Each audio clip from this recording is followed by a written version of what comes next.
Hello everyone, welcome back to another great lesson with us here at English Pod. My name is Marco. And I'm Erica. And today we're going out to eat. Yes, good thing too, because I'm hungry. I know, it's almost lunchtime. Yeah. So today we're going to be talking about eating at a restaurant and giving some great recommendations and suggestions. Yes, we have language for describing food, for describing restaurants, and for making suggestions. Great, so let's start with our vocabulary preview for this lesson. Vocabulary preview. We have 2 words today from our dialogue, which you'll need to know to understand the dialogue. Great. The first one that we have today is food poisoning. Food poisoning. Food poisoning. Food poisoning. So food poisoning is Not a good thing. not a good thing. It is when you eat some bad food and that food makes you sick. Yeah. So you get food poisoning. Okay, so food poisoning, yeah, not a good thing. Okay, the next word. Allergic. Allergic. Allergic. Allergic. So when you're allergic to something, It makes you sick. That one thing makes you sick. right, For example, I'm allergic to seafood. right. If I eat seafood, I cannot breathe. Oh, okay, so you definitely want to stay away from fish. Yes, yes. Some people are allergic to nuts, like peanuts. Or maybe milk. milk. Yeah. Cool. So when one type of food makes you sick, you are allergic to that food. Okay, great. So with this in mind, now we can listen to our dialogue for the first time at its normal speed. But don't worry if you don't get everything now because... We'll come back and teach you the important language.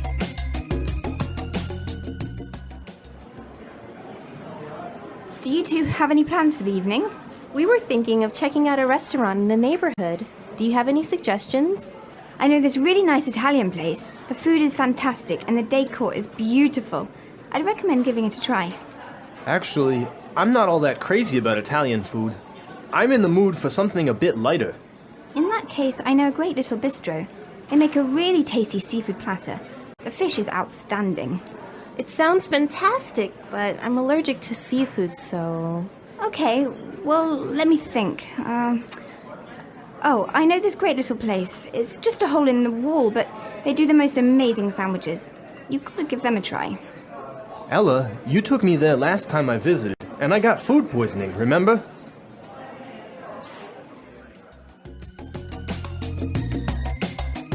Well, I'm getting hungry just thinking about all of those great restaurants. Yeah, some really good recommendations, except for food poisoning, right? No, not so good. Let's start with our language takeaway for this lesson. Language takeaway. Our first word on language takeaway is check out. Check out. Check out. Check out.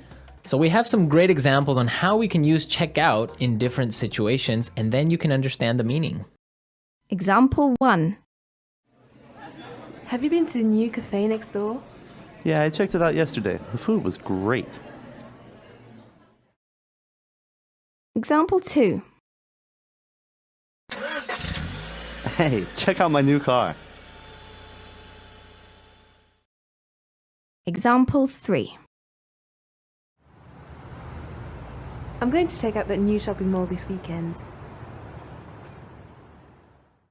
So I can understand that it just means look at. Yeah, look at. Or go see. So let's go check out that new bar in town. Yeah, okay, Okay. cool. Next word is bistro. Bistro. Bistro. Bistro. So what's a bistro? It's kind of complicated, but it's like a small restaurant that's not really cheap though. Not so cheap, but not so expensive. Uh-huh. And it's usually French. Yes. So it's Yeah, small informal restaurant. yeah, bistro. Mm-hmm. Okay. So our third phrase for today is not all that crazy about. Not all that crazy about. I'm not all that crazy about. Okay, again, kind of a funny phrase, but we've got some examples that will help you understand the meaning.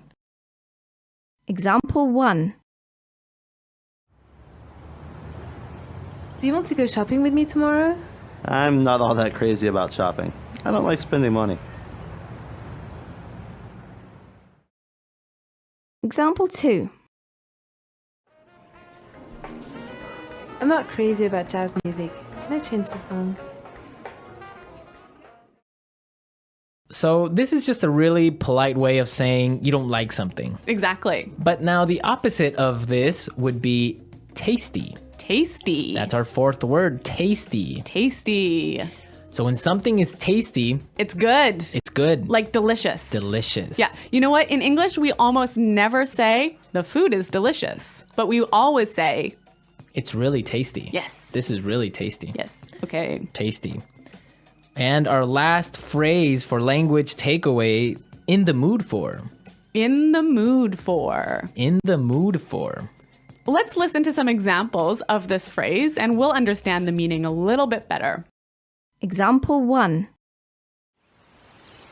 We always eat hamburgers for dinner. I'm in the mood for something different. Example 2.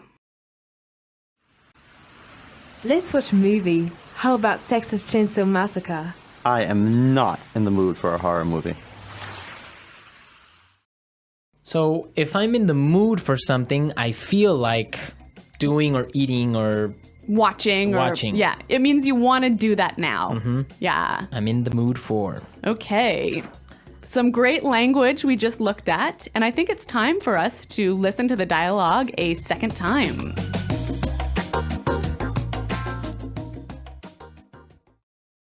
Do you two have any plans for the evening? We were thinking of checking out a restaurant in the neighborhood. Do you have any suggestions? I know this really nice Italian place. The food is fantastic and the decor is beautiful. I'd recommend giving it a try. Actually, I'm not all that crazy about Italian food. I'm in the mood for something a bit lighter. In that case, I know a great little bistro. They make a really tasty seafood platter. The fish is outstanding.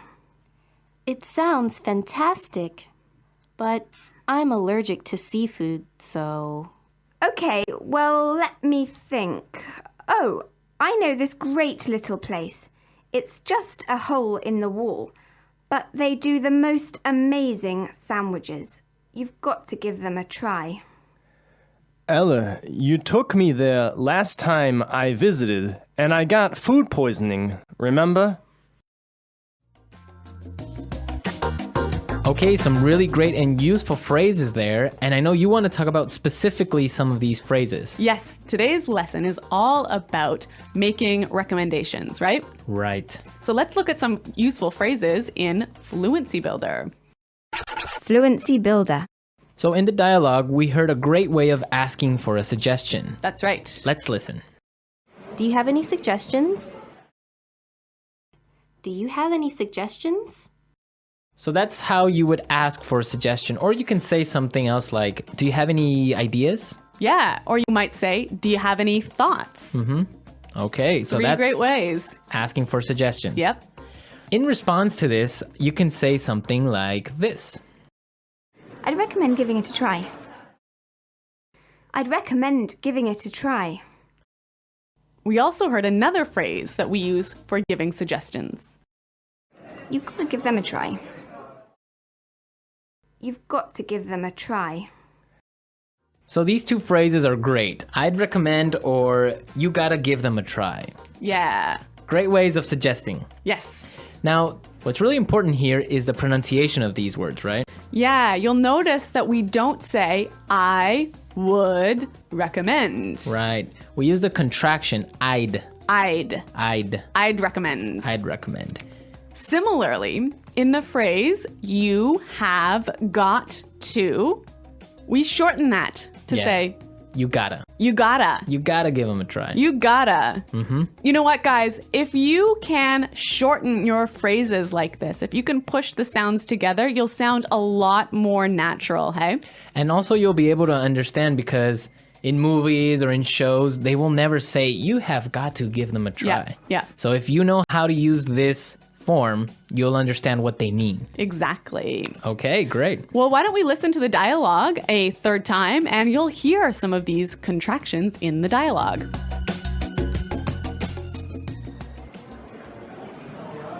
Do you two have any plans for the evening? We were thinking of checking out a restaurant in the neighborhood. Do you have any suggestions? I know this really nice Italian place. The food is fantastic and the decor is beautiful. I'd recommend giving it a try. Actually, I'm not all that crazy about Italian food. I'm in the mood for something a bit lighter.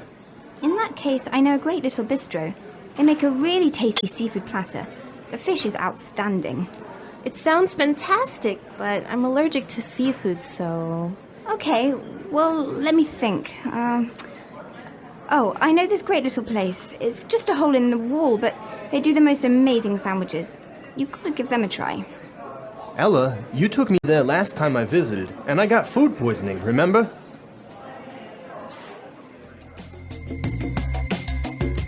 Okay, great dialogue. And Erica, I know that you have some food poisoning stories for us. Well, I don't know about stories, but I've definitely had food poisoning before. Yeah.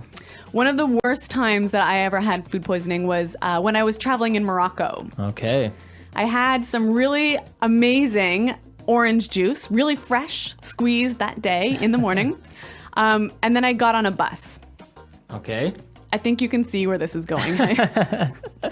Yeah, so I was on the bus and then I started to feel really sick. And I was just hoping that the bus ride would be over soon. Yeah. But unfortunately it wasn't. Oh, no. All I can say is that I was sick. And all I can say is that I was pretty sick and really, really unhappy. Yeah, I bet. Well, that's very strange that you got sick from orange juice, huh? Well, yeah, maybe it was with some dirty water or something like Yeah. that. I don't know. It was a terrible situation. Yeah, it's always complicated when you're traveling to other countries. It could be the water, it could be the way they prepare things. So Yeah. Food poisoning. Guys, I hope that you don't get food poisoning. And if you have any food poisoning stories, it would be great for you to share them. Yes, at our website, englishpod.com. And we'll see you there to answer all your questions and comments, but now we have to go. Okay, guys, thanks for listening. We'll see you there. Bye-bye. Bye.